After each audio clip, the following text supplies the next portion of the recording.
Saya pernah suatu hari itu selesai sholat zuhur itu saya keliling sampai asar, itu tidak ada satupun toko atau satupun orang yang menerima produk saya. Saya padahal cuma bawa 5 bungkus. 5 bungkus itu dari zuhur sampai asar itu kok nggak laku-laku, sampai akhirnya saya pergi ke Masjid Oman mau sholat asar di situ. Saya, ya Allah, jadi kita berkeluh kesah, ya Allah, ini 5 bungkus ini nggak laku nih, ya Allah, mohon tolong bantu.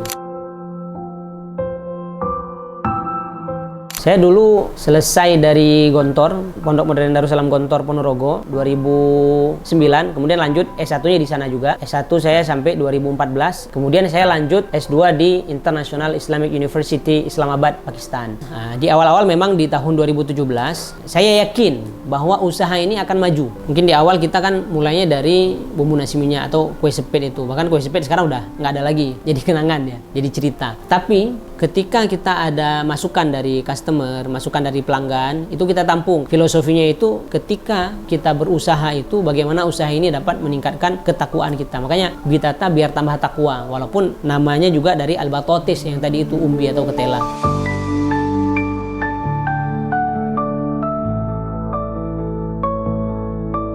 Kalau menurut saya, Bitata Food ini dengan umurnya yang baru 7 tahun, dengan kondisi saat ini memang di luar ekspektasi. Saya dan istri juga tidak menyangka sudah bisa berada di titik ini. Jadi alhamdulillah penjualan ini seiring waktu kan meningkat. Yang dulunya itu bawang goreng itu sehari 1 karung atau 30 kilo, 20 kilo. Alhamdulillah sekarang sehari bisa 100 sampai 200 kilo. Kemudian juga kentang kalau kita akumulasikan per bulan itu bisa 1 sampai 2 ton.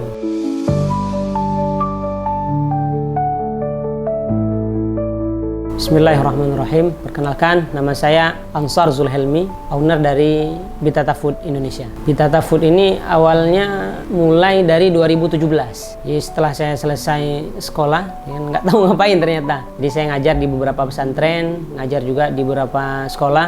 Memang kondisi saat itu ekonomi pas-pasan. Ketika 2017 itu saya mulai, apa nih ya usaha yang bisa kita lakukan, kita kerjakan. Akhirnya berawal dari resep keluarga. Jadi nenek kami itu ketika Idul Adha, ketika Maulid, Idul Fitri, itu ada masak nasi minyak. Jadi mungkin nih bisa jadi peluang nih menurut saya gitu ya. Akhirnya kita coba, kita racik bumbunya supaya bumbu nasi minyak ini juga bisa dikemas, kemudian juga bisa dipasarkan secara global. Akhirnya kita mulai dari kemasan botol. Jadi kemasan botol itu saya pasarkan dari door to door pertama. Dalam sebulan itu laku ya cuma 1, laku 2. Tapi alhamdulillah progresnya itu meningkat. Karena kenapa? Karena memang di awal-awal itu saya memang sebelum bumbu nasi minyak ini ada yang bantu-bantu orang tua saya atau mama saya di rumah itu bisa bikin kue sepet. Jadi kita coba dari kue sepet itu. Tapi namun seiring berjalan waktu selama 3 bulan, kita kan mulainya dari Maret. Saya pulang ke Indonesia itu Februari. Jadi Maret itu saya udah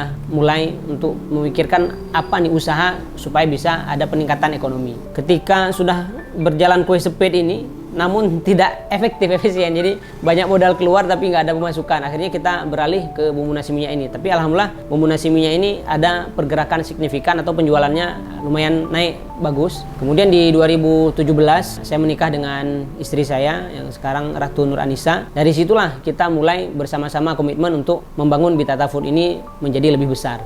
Dan alhamdulillah seiring berjalan waktu produk kita bertambah dari bumbu nasi minyak. Kemudian kita juga ikut event-event. Nah, di saat ikut event itu kita bikin tester. Di dalam tester itu ada nasi minyaknya, kemudian ada bawang gorengnya, ada bawang putih goreng. Ketika orang merasa itu bahwa bawang gorengnya ini kenapa nggak dijual, akhirnya itu menjadi peluang kami. Akhirnya kita buat bawang goreng pertama kita jual dalam standing pouch plastik, namun peminatnya kurang. Akhirnya kita belajar dari mentor-mentor, bawang goreng ini kita kemas dalam botol. Karena di tahun 2018 itu belum ada UKM atau usaha-usaha yang memang mengemas bawang goreng itu di dalam botol. Alhamdulillah kita juga merupakan produsen pertama yang mendapatkan sertifikat halal dalam bawang goreng di Aceh atau di Banda Aceh khususnya. Alhamdulillah setelah produk itu launching, penjualannya meningkat drastis. Dan alhamdulillah ketika Covid 2019 itu penjualan kita yang biasanya sebulan 10 botol, 30 botol meningkat drastis sampai ratusan, bahkan di tahun 2020 sampai ribuan botol alhamdulillah. Jadi mulai dari keluarga, kemudian ada yang bantu, baru kita rekrut karyawan. Kita rekrut 1 orang, 2 orang, 3 orang, bahkan alhamdulillah sampai sekarang ini sudah 31 orang.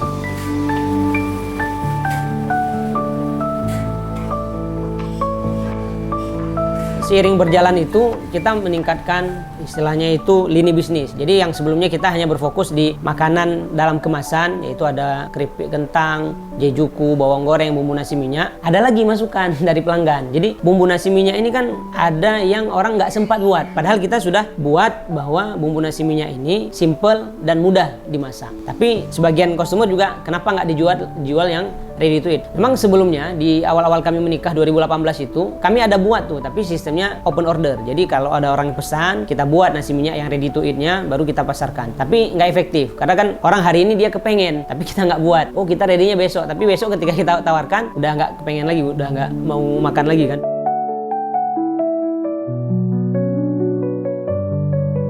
Rencana awal saya memang ingin melanjutkan S3, tapi qadarullah di tahun 2016 akhir November ayah saya meninggal, kemudian bunda saya menuntut supaya untuk pulang, karena kalau misalnya lanjut S3 lagi kan otomatis lebih lama lagi, sedangkan ketika master saja 2,5 tahun belum pulang. Kalau misalnya kita lanjut lagi berarti tambah 3,5 tahun, jadi kan dengan waktu yang cukup lama dan juga biaya yang ketika itu keuangan kurang kondusif. Akhirnya 2017 saya selesai master. Di bulan Februari kata bunda saya, udah balik aja dulu, nanti kalau misalnya memang ingin lanjut S3 nanti kita pikirkan setelah itu. Tapi setelah sampai di sini rencana cita-cita jadi dosen, kemudian jadi pengajar. Ya walaupun memang mengajar di beberapa tempat, tapi memang untuk kondisi ekonomi itu sangat pas-pasan. Jadi uang masuk itu hanya ngepas untuk bensin saja, untuk uang jalan aja. Sedangkan kita ketika itu kan mau nikah juga, mahar dan lain sebagainya. Saya berpikir ketika itu kalau saya kondisi seperti ini, kan itu kan pikiran manusia, tapi kita tetap bertawakal kepada Allah, kita berusaha.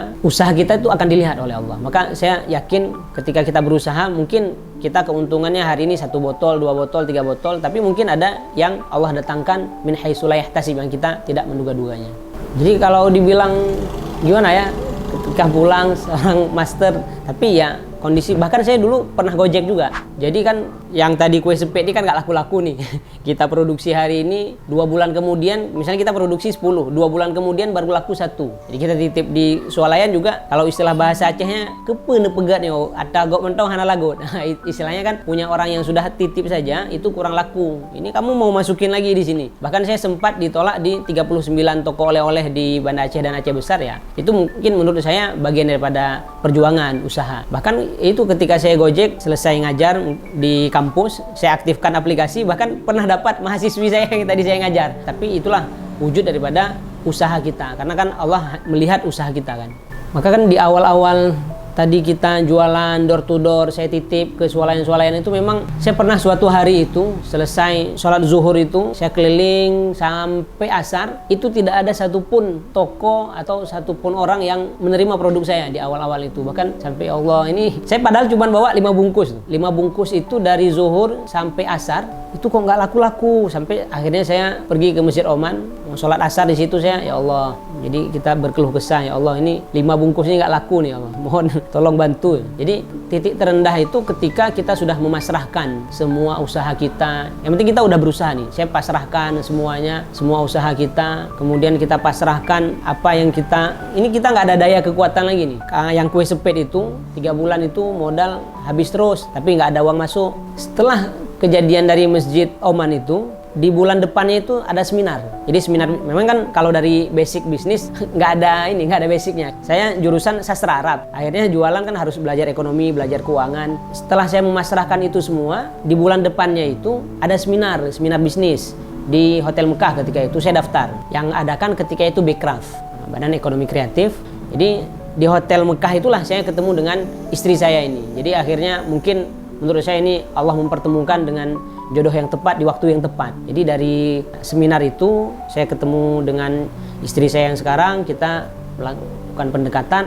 Alhamdulillah di November 2017 udah khitbah, kemudian nikahnya di 2018. Nah setelah nikah itu alhamdulillah mulai meningkat. Karena kan basic saya memang bukan di bisnis, tapi istri saya memang basicnya di awal dia orang tuanya memang sudah jualan. Jadi dari situ kita kolaborasi, alhamdulillah sampai sekarang Bitata Food lumayan alhamdulillah. Istri saya usahanya dia Ratu Pancake. Jadi awalnya dia jual pancake, jual mochi, kemudian dia ada warung orang tuanya juga jualan soto. Dari situ kita sama-sama belajar. Awal-awal itu kan saya karena memang ilmu terbatas, jadi kan saya jualannya itu door to door dan lain sebagainya. Tapi setelah menikah tadi itu, jadi istri saya bilang kalau kita door to door hanya toko-toko, yang tahu produk kita ini hanya kalangan sebagian orang, hanya orang Banda Aceh dan sekitarnya. Maka di tahun 2019 kita fokus online sebenarnya. Penjualan Bitata Food itu hampir kita bilang lah 80% itu online, melalui Instagram, kemudian juga melalui WhatsApp. Kita lebih fokusnya penjualannya online. Dan ketika COVID itulah alhamdulillah rezeki ya. Jadi kan COVID memang toko-toko sepi, tapi online sangat meningkat drastis. Jadi penjualan kami yang dari sebelumnya bawang goreng ya puluhan botol, ratusan botol, tapi ketika 2020, 2021 itu mungkin sebulan alhamdulillah bisa 1000 sampai 2000 botol. Kita bersyukur kepada Allah, kemudian juga kita berterima kasih juga kepada kawan-kawan tim Bitata Food yang sudah membantu. Memang di awal tidak terasa karena kenapa? Karena kan kita jualan online ya, kita jual, packing, kirim, Jadi alhamdulillah kita senang. Kalau misalnya kita buka marketplace misalnya, ada orderan nih, kita langsung kemas, kita kirim. Alhamdulillah kita juga dari situ bisalah membantu ekonomi tim kita, karyawan kita yang dari 1 orang, 2 orang kemudian meningkat sampai hari ini menjadi 31 orang. Dan juga di tahun 2022 kita buka untuk nasi yang ready to eat. Jadi nasi minyak juga. Jadi kan orang tadi malas dia. Padahal kita udah buat bumbu kita praktis, tinggal masukkan ke dalam nasi yang akan dimasak dengan rice cooker yang udah dicuci berasnya, masukkan bumbu nasi minyak Bitata, tinggal aduk dan tambah garam sesuai selera. Sesimpel itu kita buat. Tapi ada juga orang yang wah ini belum simpel nih, simpelnya yang langsung ada, yang langsung siap makan. Jadi akhirnya di 2022 akhir kita mulai jual nasi minyak, kemudian juga ada soto, ada ya berbagai macam menu yang ada. Sampai sekarang ada 4 outlet. Jadi sistem kita itu kita memiliki restoran tanpa restoran. Maksudnya apa? Jadi kita ada barangnya, ada produknya, tapi kita nggak ada tempatnya. Maka kita join dengan partner bisnis kita. Jadi sekarang ada di 4 tempat. Jadi kita ada bekerja sama dengan owner restoran ini. Jadi kita menyediakan menu nasi Bitata tapi di tempat mereka. Jadi istri saya dia ada belajar e-camp ya, atau dia belajar ya dengan mentor Mas Jaya Setiabudi. Nah, dia mungkin belajar itu, kemudian juga dia ada belajar dengan mentor Mas Angga yang foodies, kemudian juga ya sering ikut-ikut seminar, kemudian ya bagaimana supaya wawasan kita ini selalu berkembang, kemudian ilmu kita bertambah. Karena kan mungkin setiap bulan atau setiap saat ini kan pasar bergerak dengan cepat ya. Kemudian inovasi dalam bisnis usaha kuliner ini kan bergerak dengan cepat. Maka dari situ kita belajar. Ketika kita lagi puncak-puncaknya penjualan itu di akhir 2020 itu, disitulah Allah uji kita. Ketika online ini sudah kita istilahnya itu kita kecilkan volumenya, kita lebih ke yang offline di toko-toko, di swalayan. Kita masuk juga ke market modern. Jadi di situ produk kita itu alhamdulillah sudah hampir di seluruh Aceh, kemudian juga sudah masuk ke Sumatera Utara. Bahkan kita juga ada distributor di Jakarta, di Bandung, di Medan, dan di Jogja. Jadi di puncak-puncak itulah akhirnya ketika kita produksi banyak-banyak, di situ adalah ujian yang Allah berikan kepada kita, mungkin juga sebagai teguran juga. Jadi ketika salah satu tempat kita masukkan yang terbesar, di situ ada terjadi musibah, dan di saat itu juga mau menghadapi Lebaran, mau menghadapi puasa, menghadapi Lebaran, otomatis kan kita produksi massal yang biasanya kita produksi 1 ton, ini kita produksi sampai 3 ton. Tetapi setelah kita masukkan barang itu, kemudian kita kirim ke Jakarta, kita kirim ke distributor kita yang di Bandung, ada kendala memang masih. Yang di Jakarta, distributor ini udah pindah. Kita kan memilih distributor itu dengan ini juga, kedekatan kawan juga. Yang kawan yang lagi tugas di sana, ternyata dia dipindah tugaskan. Begitu juga yang di Bandung ternyata suaminya kan dari kawan istri. Jadi suaminya itu dipindah tugaskan juga. Yang di Jogja, tokonya tutup. Jadi di satu saat yang sama, jadi terjadi banyak hal sehingga apa yang sudah kita produksi akhirnya tidak bisa didistribusikan. Akhirnya barang menumpuk, bahkan dulu sempat kami ada videokan, ini ruangan ini penuh dengan kotak-kotak semua. Jadi ada sekitar 22.000 pieces yang tidak bisa didistribusikan. Akhirnya kita jual pelan-pelan, tapi waktunya itu nggak nutup, karena kan produk kita tanpa pengawet. sehingga daya tahannya itu tidak bisa terlalu lama. Jadi maksimal itu 6 bulan. Sedangkan untuk menghabiskan 22.000 pieces itu dalam waktu 6 bulan dengan market yang ada di Banda Aceh ini sangat terbatas. Kita evaluasi nih, apa nih yang salah nih, atau apa ada teguran. Dan ketika itu kan modal kita udah habis semua tuh. Jadi modal kita sudah habis, bahkan untuk gaji karyawan saja itu ya ngepas, bahkan ada yang sampai telat sehari 2 hari karena memang kondisinya itu cash flow kita itu nggak stabil. Jadi akhirnya kita bermuhasabah, kita bertafakur lagi, ini kita memperbaiki mungkin muamalah, kemudian hablum minallah, hablum minan nas dengan tetangga-tetangga kita. Ya kita evaluasinya di situ.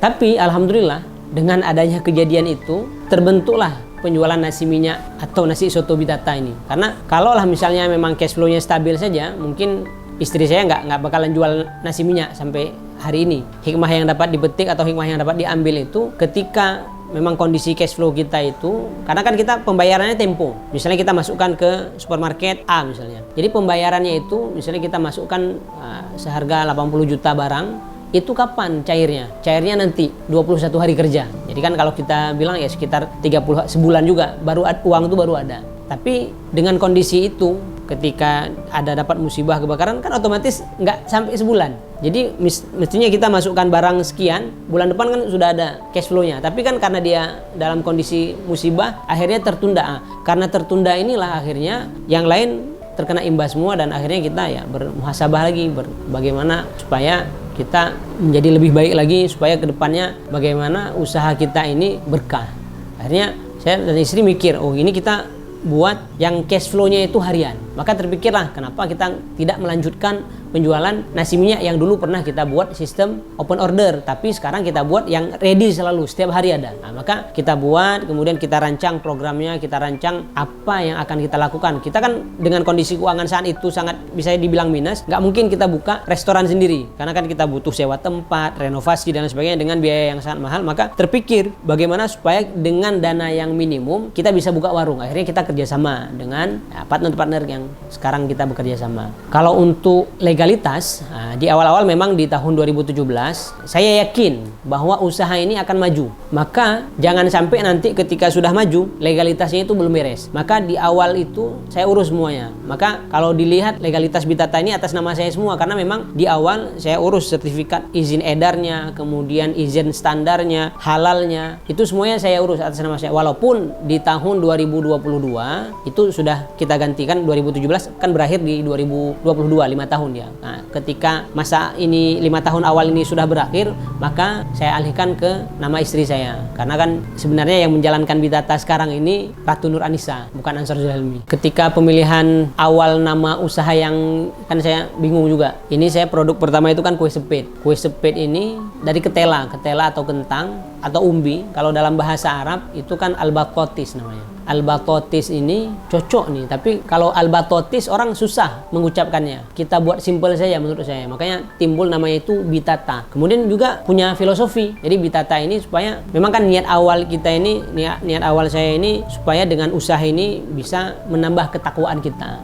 Maka cocok nih Bitata, biar tambah takwa. Dengan usaha ini bisa meningkatkan ketakwaan kita dan juga bisa memberikan kebermanfaatan bagi di sekitarnya. Jadi muncullah, paten di nama Bitata nih. Walaupun di awal-awal ketika kita mempromosikan produk bumbu nasi minyak itu, orang banyak yang salah batita, apalah yang dia ucapkan. Tapi filosofinya itu ketika kita berusaha itu bagaimana usaha ini dapat meningkatkan ketakwaan kita. Makanya Bitata biar tambah takwa, walaupun namanya juga dari al-batotis yang tadi itu umbi atau ketela. Ketika kita ada masukan dari customer, masukan dari pelanggan, itu kita tampung. Kalau yang positif, kita seperti yang kemarin tuh, ketika bawang itu sangat kita memang nggak ada niat awalnya jual bawang goreng. Tapi karena ada saran bawangnya enak, sayang kalau nggak dipasarkan. Akhirnya kita buat bawang goreng. Habis itu kita buat crispy garlic. Kemudian kita lihat peluang, memang di awal anak saya suka keripik kentang. Kan dia beli di swalayan itu merek tertentu yang menurut istri saya itu banyak micinnya.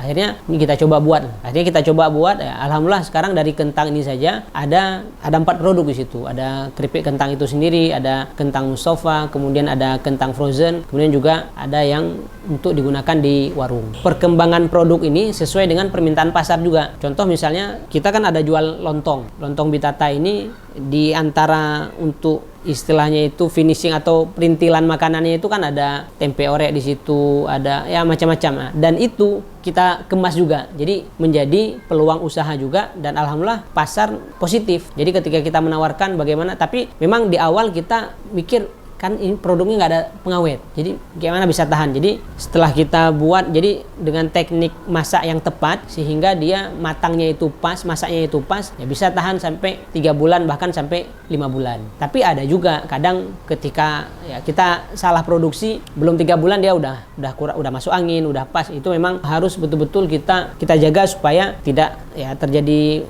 margin error kan.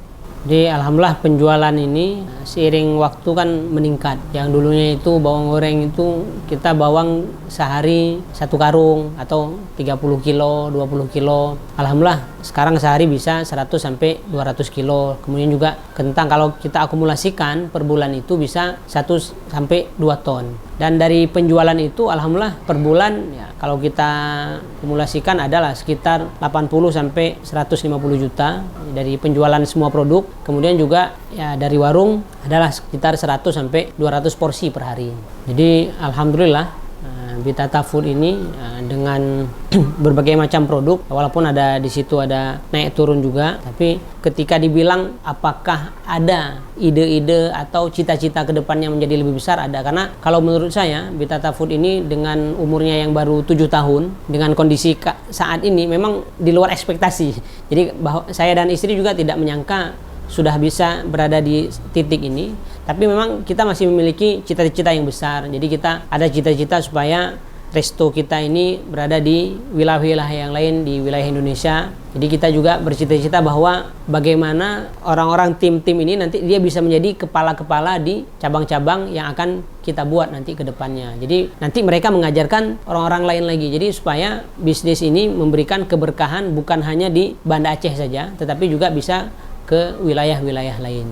Dan juga untuk istilahnya itu kepedulian kita terhadap masyarakat sekitar, mulai dari di tempat kami usaha pertama, alhamdulillah orang-orang sekitar juga kita ada istilahnya dana CSR, walaupun memang tidak sebesar perusahaan-perusahaan yang sudah besar, tapi memang kita menyisihkan itu setidaknya ketika megang lah. Jadi ketika megang atau ada di hari-hari tertentu atau kegiatan-kegiatan kampung, kita memang ada dana yang kita sisihkan sebagai rasa syukur kita bahwa alhamdulillah kita sudah berada di tempat ini, istilahnya kita berusaha di sekitar warga. Dan juga kita pikirkan bagaimana warga-warga sekitar. Bahkan di saat kita ada tawaran untuk mesin pengupas bawang dari kementerian, itu saya pertimbangkan untuk menolak itu. Karena kenapa? Karena kita memberdayakan masyarakat yang ada di penyerat ini untuk mengupas bawang. Jadi kalau misalnya kan kita walaupun sistemnya upah ya, tapi setidaknya dengan mengupas bawang ini adalah sedikit uang masuk bagi keluarga untuk beli tambahan lauk dan lain sebagainya. Kalau misalnya dia bisa ngupas, kan kita upah sekian. Mungkin dia